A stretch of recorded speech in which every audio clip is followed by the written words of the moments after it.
J'ai fait la connaissance du Père Joseph dans une circonstance paroissiale. Il faut que ce soit bien clair, alors que le mouvement est un mouvement multiconfessionnel, ou disons aconfessionnel. Le mouvement n'est pas un mouvement catholique. Voilà. Mais enfin, j'appartenais à une paroisse. Alors, pour situer rapidement les choses, c'est Saint-François-Xavier. Ça veut dire, en gros, 4 à 5 000 pratiquants par semaine. Ça veut dire une douzaine de vicaires à l'époque. Et ça voulait dire également 800 personnes dans la paroisse qui faisaient un petit quelque chose dans la paroisse. Donc, ils n'étaient pas uniquement consommateurs du sacrement. Donc, c'est vous dire quand même que c'est une paroisse assez vivante. Et il y avait un conseil pastoral qui n'était pas coopté par les prêtres, mais qui était élu par les paroissiens. Et le curé réussissait à faire en sorte que 3000 paroissiens votaient tous les 2 ans pour renouveler par tiers le conseil pastoral. Alors, de ce conseil pastoral, à l'époque, j'étais le responsable.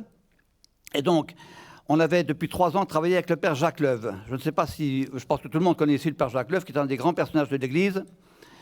Et alors, avec le père Jacques Leuve, on faisait surtout un travail sur la Bible, la lecture de la Bible. Bon. Alors, ce qui est intéressant, c'est que le père Jacques Leuve, c'est quand même le créateur des prêtres ouvriers, en 1942. Le père Jacques Leuve s'est converti quand il avait 24 ans. Il s'est fait dominicain. Et puis, il avait été frappé, en travaillant dans une usine de savon de Marseille, de la misère des ouvriers et de leur difficulté de vivre. Et puis également de leur éloignement de Jésus-Christ. Et il s'était dit, la seule façon qu'on a effectivement peut-être d'essayer de soulager leur misère et de les ramener vers l'Église, ce serait de vivre leurs conditions. C'est la seule chose qui n'a pas été ici, c'est de vivre comme eux, de vivre avec eux. Et effectivement, c'est une chose que le Père Joseph a dit 15 ans plus tard, quasiment, de sorte qu'on peut considérer le Père Leuve d'une certaine manière comme le précurseur du Père Joseph dans la nécessité de s'incarner dans les milieux que l'on veut sauver. Alors le Père Leuve, lorsque nous avons travaillé ensemble, moi j'étais très frappé par les prêtres ouvriers aussi, parce que j'avais un oncle qui était prêtre ouvrier et qui, au moment de la débâcle des prêtres ouvriers en 1954, est parti, a quitté malheureusement les prêtres ouvriers. Et je me rappelle très bien de l'atmosphère très difficile qu'il y avait de parler de ces questions-là. J'avais 18 ans à l'époque. J'étais très frappé de l'opposition qu'il y avait entre ceux qui voulaient que les prêtres ouvriers continuent et ceux qui disaient non, il faut qu'ils partent, c'est pas possible. On a des morts spirituelles. Évidemment qu'il y avait des morts spirituelles. C'est un combat. Dans quel combat il n'y a pas de mort? Et s'il n'y a pas de mort, c'est qu'il n'y a pas de combat. C'est très clair. Donc on était tout à fait frappé de cette vie des prêtres ouvriers. Et une fois, j'ai dit au Père Leuve, écoutez, Père Leuve, c'est bien gentil, Jacques, mais est-ce qu'on ne devrait pas parler un petit peu de ces questions-là? Alors là, il m'a regardé, il n'a pas répondu. Parce que je lui dis quand même, j'avais mon oncle qui était avec vous, etc. Il n'a pas répondu. Et j'ai vu dans son regard quelque chose de terrible. J'ai vu, si vous voulez, que l'homme Jacques Leuve survivait au grand homme qu'il avait été. Parce qu'il était mort avec les prêtres ouvriers, en fin de compte. On lui a interdit de poursuivre sa mission. Il était intérieurement, il se sentait mort. Il n'avait pas répondu, c'est affreux comme impression que j'ai eue. Et je l'en ai beaucoup aimé pour ça, parce je regrettais qu'il ait fermé sa blessure. Il ne faut jamais fermer les blessures, jamais. Parce que c'est dans le champ de la blessure que l'on peut semer de bonnes récoltes. Si on ferme le champ de la blessure, il n'y a plus de récolte, c'est fini. Donc, le malheureux Jacques Leuve, j'ai trouvé, moi, il avait fermé le champ de sa blessure et il se survivait un petit peu comme Rimbaud a survécu 20 ans au poète qu'il était, un petit peu aussi comme Laurence d'Arabie a survécu 20 ans aussi à l'homme d'aventure qu'il était. Alors donc, Jacques Leuve, c'est comme ça que j'ai parlé avec lui, et que ensuite, quand il a fallu qu'il s'en aille, au bout de 3 ans qu'il prêchait à Saint-François-Xavier, on a réfléchi en conseil pastoral, on s'est dit qui on va mettre maintenant. On a quelqu'un qui nous a dit la parole, alors on s'est dit maintenant il faut qu'on trouve quelqu'un qui l'ait vécu, qui la vive. Et ça, c'est plus difficile à trouver. Alors, on a réfléchi, et puis une personne a dit, bien, il faut faire appel au Père Joseph Rezinski. Personne dans le conseil pastoral, y compris les vicaires, quasiment ne connaissaient le Père Joseph Rezinski, ne savaient qui c'était. Et je trouve ça absolument dramatique, parce que quand même, autrement dit, on ne savait pas que la misère existait. C'était en quelle année? C'était en 1984. En 1984, on savait que la pauvreté existait, mais ne pas avoir connaissance que la misère existait encore, ça, je trouve que on est responsable de son information. J'avais 48 ans, je n'accuse personne de mon ignorance. Mais je veux dire, vraiment, c'est capital de se dire qu'on ne sait pas s'informer, on ne sait pas se regarder le monde dans lequel on vit. Mais c'est comme ça qu'on a fait appel donc, au Père Joseph. J'ai été chargé de lui écrire pour lui demander si vous voudrez bien venir investir la paroisse et en assurer la pastorale pendant l'année qui allait venir. Et alors je lui ai dit également, Père Joseph, on est un peu gêné quand même parce que ça va vous prendre du temps si vous venez chez nous, et je ne voudrais pas que le temps que vous allez passer chez nous soit pris sur celui que vous consacrez au quart monde. Il m'a répondu, écoutez, non seulement ce n'est pas du temps que je prends pour le quart-monde, mais c'est du temps que je donne au quart-monde parce que mon travail, ma responsabilité, c'est de porter la parole des plus pauvres à ceux qui ne la connaissent pas. Et vous ne la connaissez pas, donc je suis au contraire très content de la perspective que vous m'offrez, de m'adresser à vous, à tous vos paroissiens, aux 5000 pratiquants de Saint-Joseph-Xavier, pour leur expliquer la parole du quart-monde. Voilà les conditions dans lesquelles j'ai connu le Père Joseph. Je dirai plus tard comment ça s'est passé quand je l'ai rencontré. Jean, et vous, comment avez-vous rencontré le Père Joseph? Est-ce que la première fois où j'ai entendu parler de lui et que je l'ai vu, c'était Apostrophe? Je ne sais pas. Cette émission à la télévision. Mais j'étais tellement marqué par ce qu'il a dit. Je l'ai senti comme un précurseur, et nous, à l'Arche, très loin, timidement, je découvrais un homme qui criait quelque chose que nous disions très timidement quand il disait que les plus pauvres sont ceux qui vont sauver notre monde. Alors, nous l'avons invité à l'Arche. Il est venu avec Gabriel, fidèle Gabriel. Et puis après, nous l'avons invité dans une rencontre, je crois que c'était à Courchevel quelque part, pour une sorte de récollection de 2 jours. Et il nous a donné une récollection qui a été par la suite publiée au CERF, telle est l'Eucharistie. Et il parlait avec une telle force. Et puis il y avait un lien il m'a touché tellement profondément. Et quand j'ai su qu'il était mort, je suis allé tout de suite d'être près de lui.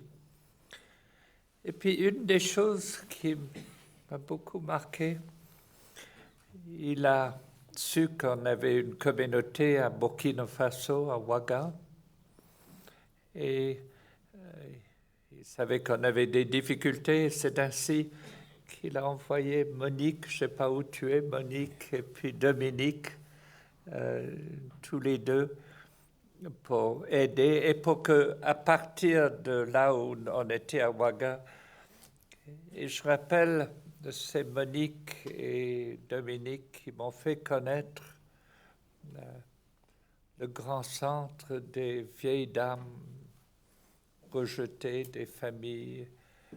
Et puis aussi, je rappelle, ils m'ont fait connaître les mendiants de Ouaga. Ça m'a beaucoup touché d'aller avec Monique et Dominique dans cette petite cabane où il y avait tous les mendiants, chacun avec leurs handicaps physiques et d'autres. Et je rappelle très bien Monique et Dominique m'introduisant à ces hommes là le soir d'hiver, et ils étaient une quarantaine avec de la paille pour les... Et je n'étais pas sûr de quoi je leur parlerais, mais finalement, quand j'étais avec eux, je leur ai parlé la parabole de Jésus, de Lazare et l'homme riche. Je leur ai parlé de Lazare qui était là avec ses plaies, et les chiens qui léchaient les plaies, et l'homme riche qui voyait tout ça sans... Et puis que Lazare est entré dans le sein d'Abraham, le lieu de la paix, le lieu de la consolation, le lieu... Et puis le riche est mort et il est allé dans le lieu des tourments. Et puis il a regardé, il a vu Lazare et il a demandé qu'Abraham envoie Lazare pour mettre un peu d'eau sur mes lèvres parce que... Et Abraham dit, c'est pas possible. Il y a un abîme un abîme entre Lazare, là, et toi, dans le lieu des tourments. Il aurait pu ajouter comme il y a un abîme durant la vie. Tu ne l'as pas vu. Tu ne l'as pas regardé. Alors, ces liens avec le Père Joseph, ces liens avec l'ATD, ces liens à travers Monique et Dominique, qui m'ont aidé à découvrir toutes sortes de choses. Alors, c'est pour dire que le Père Joseph m'a marqué profondément dans le cœur, dans l'intelligence. Il m'a peut-être aidé à découvrir le sens profond de l'arche. On lui disait que les exclus nous sauvent et sauvent le monde. Et je dirais un peu ce que nous vivons à notre manière, que ceux qu'on a essayé de sortir de situations abominables à cause de leur handicap, c'est eux qui nous changent et nous sauvent.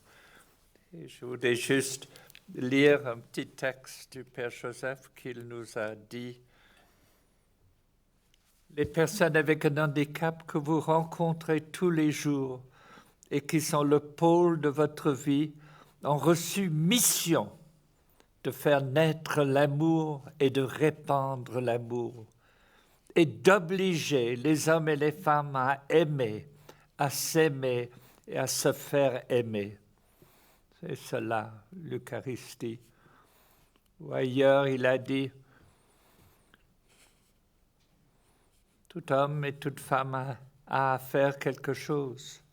La personne avec un handicap que vous rencontrez tous les jours est bâtisseur du royaume, parce qu'il est bâtisseur de tendresse. Il est appel à la tendresse. Il est bâtisseur du royaume parce qu'il a besoin d'être aimé et qu'il a besoin d'aimer. C'est-à-dire qu'il est là, qui appelle à une transformation et c'est comme ça que les exclus et puis les personnes avec parfois de lourds handicaps et qui ont été mis de côté sont ceux qui nous transforment et nous sauvent. Merci Jean. Vous avez déjà anticipé sur la question suivante, alors je vais la poser à Georges-Paul en premier. Tu as raconté, Georges-Paul, dans quelles circonstances tu as rencontré le Père Joseph, et est-ce que tu peux maintenant dire ce qui t'a frappé dans cette rencontre, et dans cette première rencontre et dans les rencontres suivantes, et aussi, comme Jean vient de le faire, si tu devais résumer en quelques traits sa personnalité, son action, son message, qu'est-ce que tu choisirais comme priorité? Pour reprendre chronologiquement, je me rappelle très bien la première réunion que j'ai eue avec le Père Joseph suite à la lettre que je lui avais écrite. J'étais allé voir Rue de Bièvre. À l'époque, il avait son local qui était en face des habitations de Mitterrand. Et souvent, ça m'a fait se réfléchir. Je me disais quand même, voilà deux destinées qui sont totalement contraires. Il suffirait qu'ils changent de trottoir pour échanger leurs destinées. Ça me paraissait étrange, tout ça. Et lorsque j'ai vu le Père Joseph, la première impression que je lui ai faite, j'ai eu l'impression, moi, il m'a regardé sévèrement. Il devait être fatigué. Et j'ai eu l'impression qu'il me prenait pour ce que je suis d'ailleurs, un idéaliste en faillite. Et puis, au bout de quelques temps, d'abord, j'étais surpris par son visage. Il avait un visage... il y a des visages que la vie burine. Par exemple, celui de Gaulle très vieux, il est buriné, on voit bien, c'était creusé de partout. Le Père Joseph n'était pas creusé de partout. Il avait plutôt un visage, comme je dis souvent, moi, en forme de tourelle de char d'assaut. C'est-à-dire bâti pour que les balles qui tombent dessus puissent fuir, ne le percutent pas. Il avait été bâti comme ça. Et bien, alors, donc il me regardait, je lui parlais un petit peu, j'avais l'impression de l'ennuyer horriblement. Et tout d'un coup, alors c'est là que ça a été miraculeux, ou vraiment, je ne sais pas comment il s'y prenait, mais son regard a changé. Et alors c'est là que vraiment son regard a changé. Et quand le Père Joseph changeait son regard, on voyait dedans, comment dirais-je, le devis exact, la somme importante que la destinée facture aux gens qu'elle va faire grandir. Il a payé cher. Il a payé cher sa facture quand même. Oui. Donc, très vite, ça a changé. Il a parlé, je lui ai parlé, il a compris. Et puis, ensuite, j'ai assisté à sa messe. Et là, j'étais également très surpris parce que, c'est le petit local de la rue de Bièvre, mais ce qui m'a surpris, c'est sa concentration, la méditation extrêmement personnelle qu'il disait et qu'il priait, et puis sa façon de faire l'homélie. Le Père Joseph, contrairement aux trois quarts des homélies, d'abord, j'aime pas le mot homélie, je trouve qu'il est mou, on n'y voit rien. Il y a des voyelles sombres, il n'y a rien qui accroche dans les consonnes, enfin, c'est pas bien comme truc. Si encore le H était aspiré, on dirait homélie, ça réveille le monde. Mais là franchement, c'est un somnifère, homélie, c'est un somnifère. Alors le Père Joseph, il disait, il ne partait pas de l'Évangile pour aller à l'événement, il faisait le chemin inverse. Il partait de l'événement pour remonter à l'Évangile. Et ça, c'est très étrange parce que très rarement on voit ça. Et on s'aperçoit alors là d'une chose qui est absolument, moi je trouve très, très parlante, c'est que l'événement, il y a une sorte d'homogénéité dans ce cas-là. On trouve une sorte d'homogénéité entre l'événement et l'évangile, beaucoup plus forte que dans le cas inverse. Alors l'événement, c'est souvent les mêmes bizarreries, les mêmes excentricités, les mêmes suggestions que dans les scènes de l'évangile.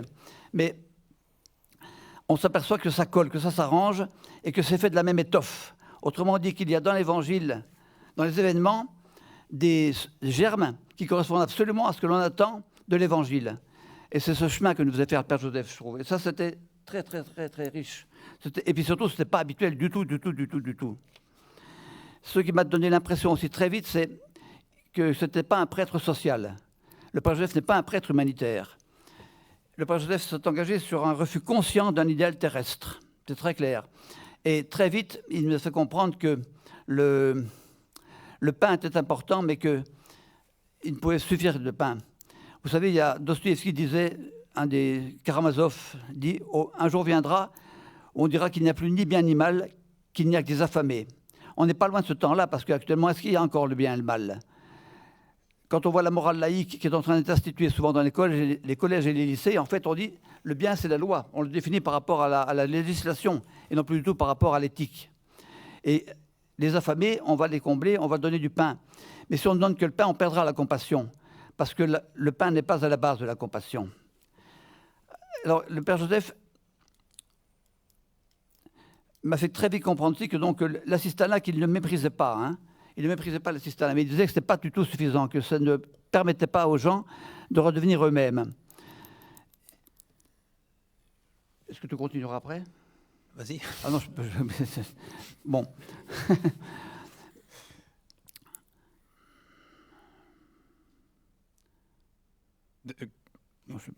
Les traits, est-ce que tu peux revenir sur tu as évoqué là déjà plusieurs aspects du message du Père Joseph, mais dans les traits de sa personnalité ou de son message qui t'ont le plus frappé? Les traits de sa personnalité, il y avait à la fois de la patience et de la patience.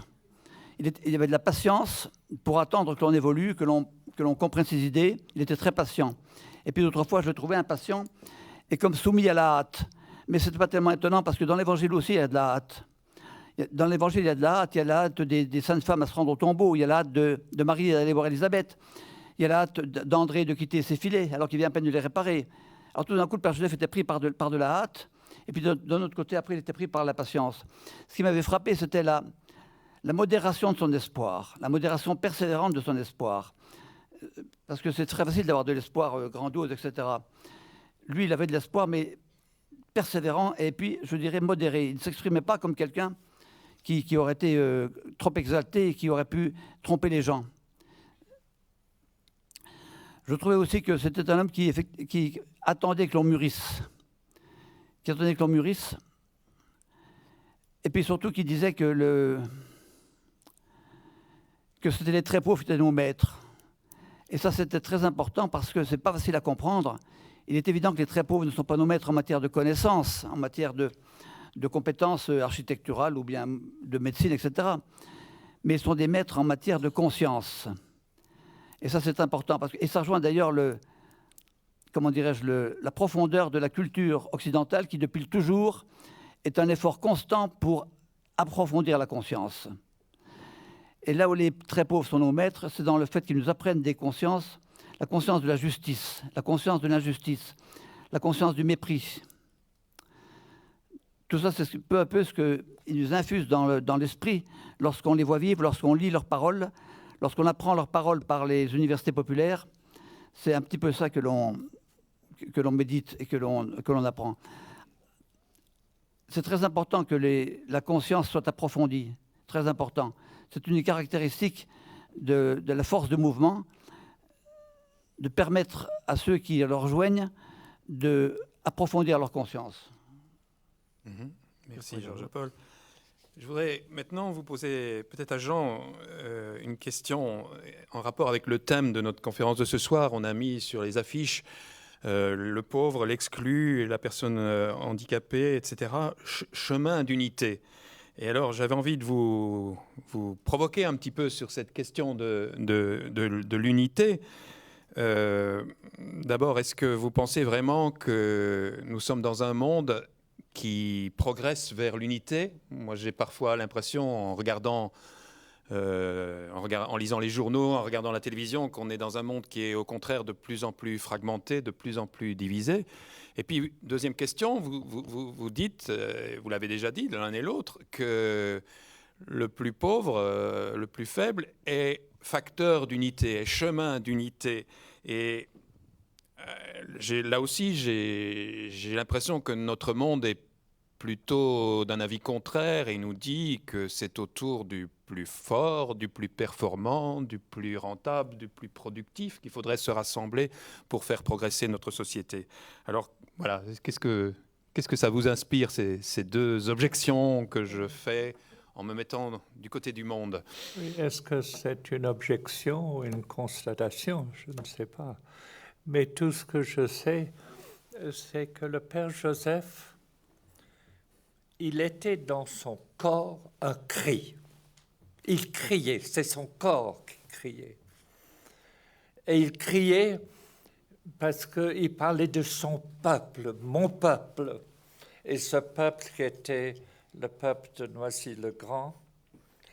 Alors, ce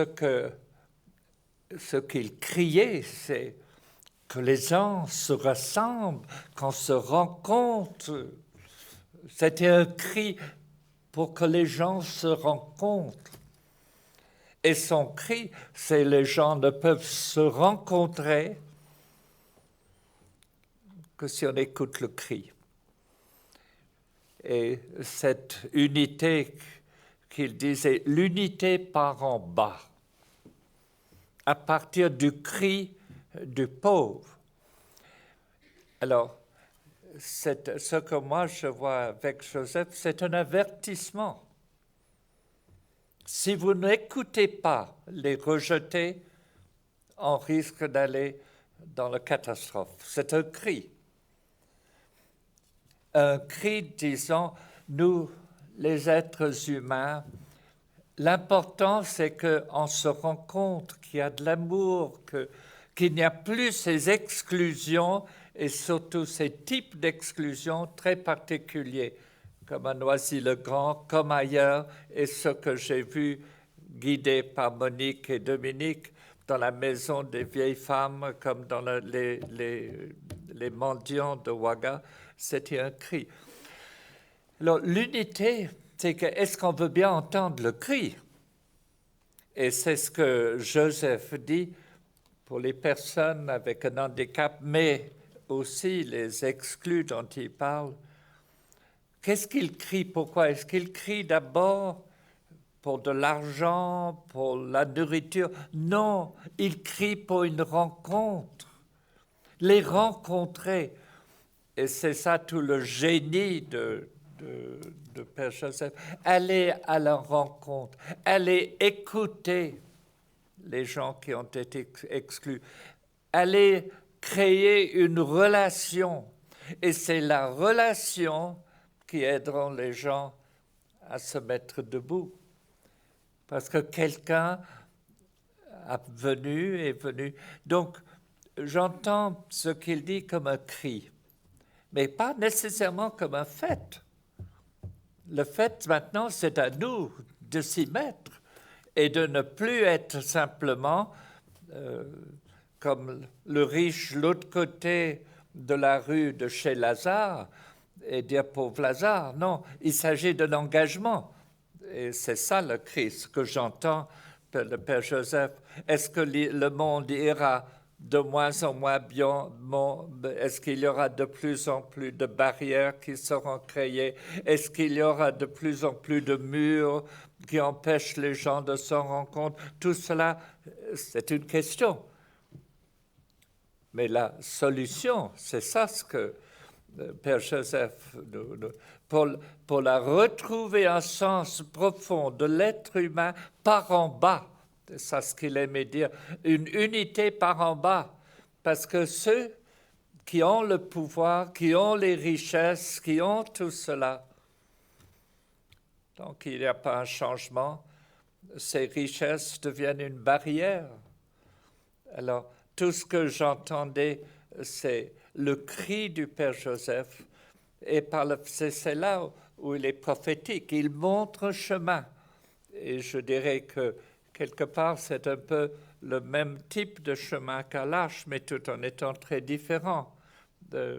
C'est vrai que nous créons des petits lieux, des communautés où nous vivons ensemble avec des gens qui ont vécu de l'humiliation. Mais ce qui me frappait toujours dans les paroles de Joseph, c'est ce mot humiliation. Ils ont été humiliés, on les a mis de côté, on les a exclus. Donc il faut qu'il y ait le cri qui nous amène à chercher à rencontrer. Et c'est dans la mesure que nous rencontrons. Et ce qui est extraordinaire avec Joseph, ce n'était pas simplement une rencontre personnelle, mais aider des gens à entrer en communion, en contact, devenir l'ami. Mais avec cette vision aussi, c'est une vision qui doit devenir à la limite politique. C'est-à-dire qu'il faut qu'il y ait une vision qu'il a créée à l'UNESCO, à d'autres endroits et dans tous les lieux. Il faut qu'il y ait un changement politique. Il faut que la politique regarde les plus exclus. Et ils ne peuvent le regarder, les exclus, que si on accepte d'abord, ce n'est pas une vision politique, mais une vision qui se base sur une rencontre qui fait que je te retrouve comme un être humain derrière tous les blocages qui nous séparent, tout ce qui est brisé en toi culturellement, intellectuellement, par manque d'éducation et tout le reste. Derrière tout cela, dans l'exclu, il y a toi. Il faut écouter le toi. Toi qui est caché derrière ce monde de l'humiliation, de rencontrer la personne brisée par les humiliations et par les rejets, faire naître cela non seulement par l'amour, mais aussi par l'éducation, par la culture. C'est ça, tous les éléments, je dirais, exceptionnels et d'une vision de comment aider les gens les plus exclus à se mettre debout en les aidant à découvrir l'éducation, la culture et tout le reste, de devenir des êtres humains à part entière. Et ceux qui ont été les plus bas, il s'est fait tout pour qu'ils puissent monter les escaliers des grands personnages, de l'Élysée et tout cela, aider les gens à retrouver leur beauté, leur dignité d'être humain. Et dans la mesure que nous restons seulement dans le monde des puissants, on est devant la lutte pour la puissance. Si on découvre une unité qui vient par en bas, c'est la rencontre. Découvrir que toi, qui as été exclu, qui a été brisé dans l'intelligence par manque de tout, tu es plus beau que tu n'oses le croire. Aider les gens à ce moment-là de se lever. Alors cette vision d'un monde qui change à partir du plus bas, je l'entends comme un cri prophétique. Si tu ne le fais pas, nous risquons d'aller de plus en plus dans un monde qui sera réglé par la violence, par la haine et par des barrières. Donc je ne l'entends pas comme un fait, je l'entends comme un cri prophétique. Je voudrais bien rebondir sur le mot cri que Jean vient de dire, parce que dans le Père Joseph, il y avait effectivement ce côté-là aussi. Il y avait un côté Antigone. Je ne peux pas comprendre, je refuse de comprendre. Qu'est-ce que ça peut me faire, vos affaires de politique, vos réussites, n'importe quoi. Je suis là pour effectivement relever le quart-monde, pour à partir d'eux, effectivement, reconstruire le monde. Il y avait ça, il y avait tout à fait un cri prophétique. Mais je voudrais également reciter une parole du quart-monde. Dans l'approfondissement de la conscience dont je parlais tout à l'heure, il y a également le sens du péché. Dans le sens du péché aussi bien au sens religieux du terme qu'au sens laïque du terme. Voilà une confession d'une femme du quart-monde qui dit « Mon péché, c'est que je mets au monde un enfant qui ne connaîtra plus tard que la misère. On ne peut pas faire de confession plus sublime et plus atroce que celle-là. Je mets au monde un enfant qui ne pourra faire... Mon péché, c'est ça. Mais à côté de ça, je ne sais pas ce qu'entendent les prêtres dans les confessionnaux, mais franchement, non, c'est de la poussière, c'est du fétu de péché, quoi, à côté. C'est inouï de penser ça. Parce que ça remonte aussi à la culpabilité de la femme. Et le Père Joseph luttait contre cette culpabilité. Il ne voulait pas que les gens se sentent responsables de cette misère dans laquelle ils étaient nés et dont ils essayaient de sortir. Donc on puisse dire ça, et alors, ça avait été complété également par cette formule qui est absolument énigmatique. Si Dieu existait, ce serait pire encore. Là, je vois que je n'ai pas la clé d'une parole comme celle-là. Mais c'est pour vous montrer la profondeur de conscience auquel accèdent les très pauvres et auquel ils nous demandent également d'accéder. Et quand on fait notre examen de conscience, on est très loin de ces problèmes-là, quoi, mais carrément monstruosité. Mon péché, c'est de mettre au monde un enfant qui ne connaîtra que la misère. C'est franchement, moi, on entend raide d'entendre des choses comme ça. Hein. Maintenant, en ce qui concerne l'unité, c'est un problème très, très difficile. Moi, je considère, j'ai l'impression, en ce qui concerne le monde actuel, qu'à travers 1000 remous, 1000 guerres, etc., il y a quand même un mouvement général vers une certaine unité. Quel est, à votre avis, le cliché iconographique le plus connu d'avant-guerre? Pour moi, c'est celui qui représente à Munich, où on voit deux assassins face à deux personnalités inconsistantes. Hein. On a Hitler et Mussolini face à Daladier et Chamberlain. Bon. Aujourd'hui, quand on voit le G20 ou le G17 ou je ne sais pas combien, moi je trouve que ça a quand même une autre allure. Évidemment, il y a toutes les arrière-pensées qu'on peut, je veux bien, mais tout de même, on se serre la main, on se sourit, etc. On parle, c'est très différent quand même. Et tout le monde parle, à part la Corée du Nord. Et il n'y a plus que la Corée du Nord qui ne parle plus maintenant, c'est tout. Mais sinon, tout le monde se parle, c'est considérable. Bon, la SDN s'était capotée, mais l'ONU n'a pas capoté pour le moment. Et si on regarde par exemple ce que fait le programme alimentaire mondial, c'est 100 millions de personnes qui sont nourries chaque année. C'est considérable quand même, dont 25 millions d'enfants. Tout ça n'existait pas auparavant. Alors évidemment, il y a des tas de choses qui ne vont pas, il y a des tas de... Bon, mais la grande difficulté de l'unité, c'est de trouver un homme, un leader qui veut faire l'unité. Parce que celui-là, il faut qu'il sache adopter le point de vue de ses adversaires. Mais à ce moment-là, il faut reconnaître qu'il sollicite une destinée socratique. Il est condamné à mort. Hein. C'est arrivé à Jésus-Christ, c'est arrivé aussi à Jaurès, c'est arrivé à Gandhi, c'est arrivé à Martin Luther King. Celui qui fait l'unité, vraiment la profonde unité, il est condamné à mort, quasiment. Tout le monde, effectivement, n'a pas cette vocation. Hein. Bon. Mais et puis, il y a des obstacles à l'unité qui sont très importants. Le premier obstacle, c'est quand même la réflexion. Ça a l'air bizarre de dire ça, mais quand on ne réfléchit pas, tout est plan, tout est uni, tout va bien, quoi. Mais dès qu'on réfléchit, effectivement, c'est la créativité de l'homme qui reprend le dessus, et celle-là, si vous voulez, s'oppose à celle des autres. Donc l'unité est mise en danger, quoi. Hein. Il y a le fait aussi de l'ennui, parce que l'unité suppose une certaine rationalité lorsque c'est organisé. Ça suppose donc qu'on se laisse entamer pour se subordonner à quelque chose. Mais quand on est enfermé dans la rationalité, est-ce que vous ne pensez pas que quelqu'un qui serait parfait, qui ferait son labeur tous les jours, etc., il n'éprouverait pas une lassitude devant cette monotonie? Est-ce qu'il n'aurait pas envie quand même de connaître un petit peu la poésie des actes inconscients, de la surprise de l'inattendu, du fortuit, du fluctuant? C'est très très difficile. La chose la plus permanente du monde, la seule chose permanente du monde, c'est le mouvement. Et l'unité est forcément mise en question par le mouvement. Et pourtant, nous devons tendre à l'unité. Mais elle ne se réalise bien que dans le combat, en réalité. Il faut un combat.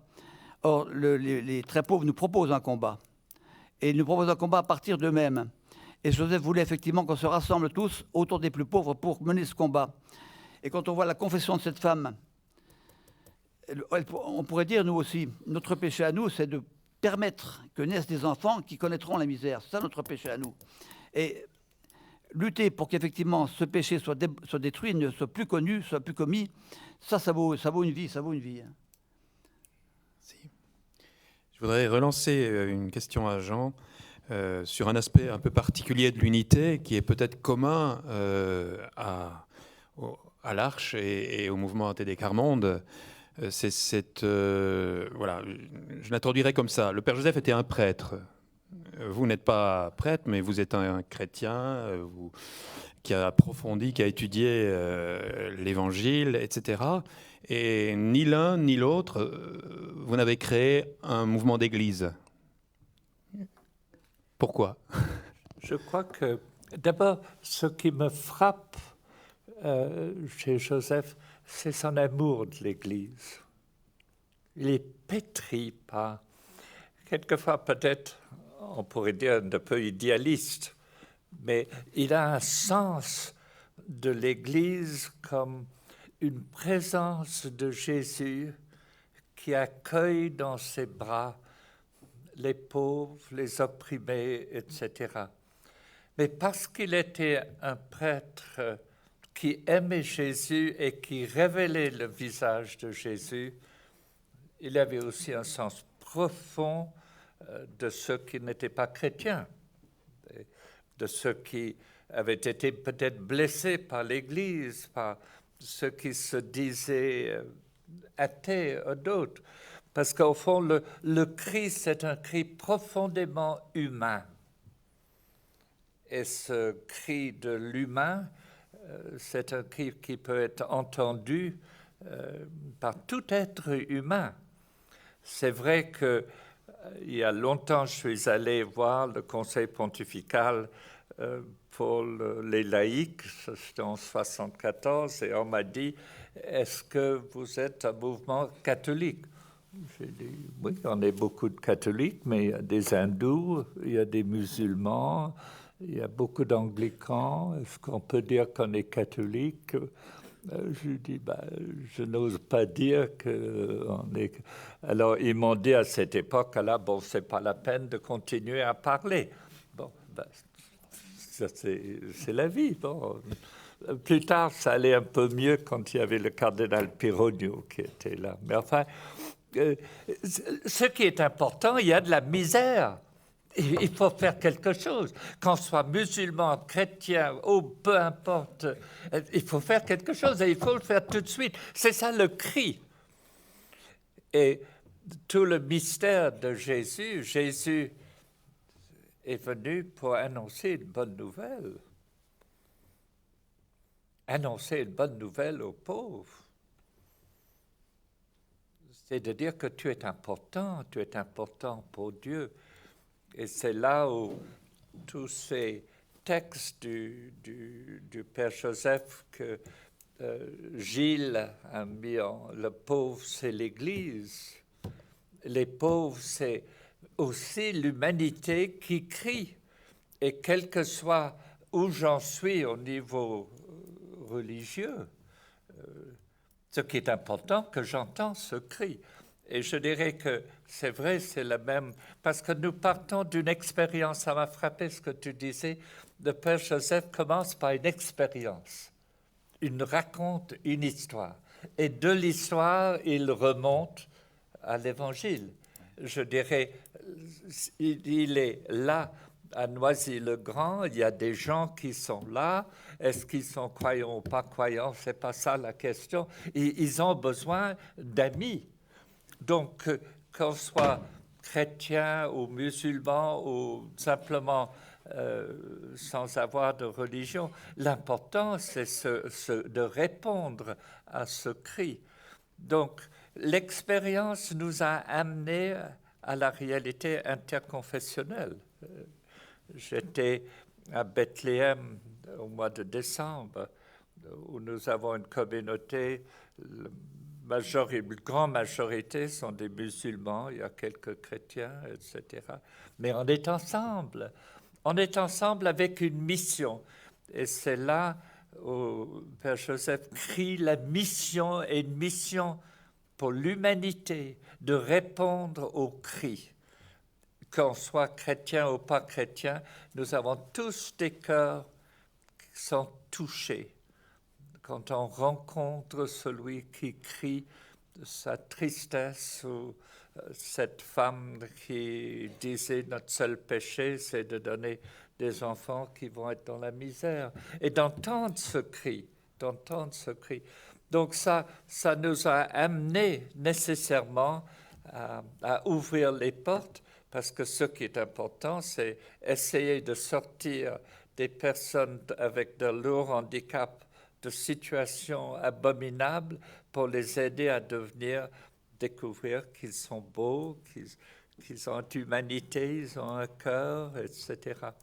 Donc, le chemin, dans le fond, c'est le mystère de celui qui est au plus bas, qu'il peut nous changer si on veut bien l'écouter, parce qu'il éveille l'amour.